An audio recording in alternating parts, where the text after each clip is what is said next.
So Pisces, your week commencing the 4th of August sees three themes really. In terms of the Sun and Mercury, which continues its retrograde, you're being asked to grapple with details.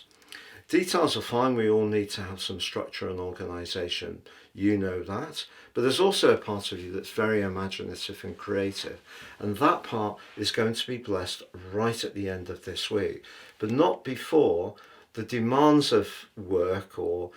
physical energy being perhaps a little bit lower may be fed if your emotional situation is not quite as you want it through the full moon. And at the heart of the week,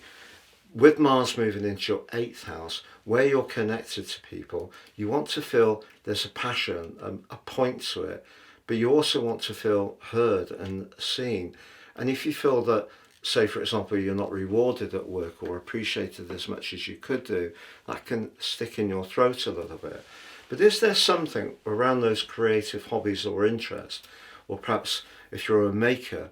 or a creator, is there something that you could start working on from the comfort of your home that actually could bring a new revenue stream into your situation?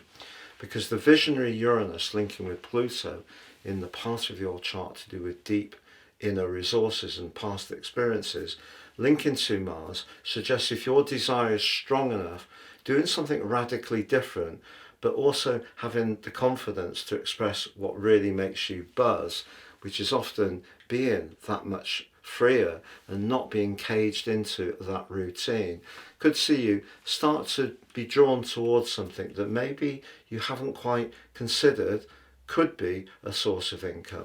And next week, whether it is expressing that talent, getting together with friends or being more sociable, will be a more uplifting week for you, because some of the snags that have been coming up recently will get resolved. But just be aware that at work there could be a bit of a nitpicker who's going to be only too keen to highlight something that you don't do exactly as they think you should do it, but they're unlikely to tell you. So the potential for some backbiting and office politics is actually very strong for you at the end of this week. In personal relationships, if someone's not pulling their weight around the domestic chores, that can cause tensions, as well as disagreements over finances. But what no one can take away from you is your natural gift of expression, and that's about to glow up powerfully as this week comes to a close and next week begins.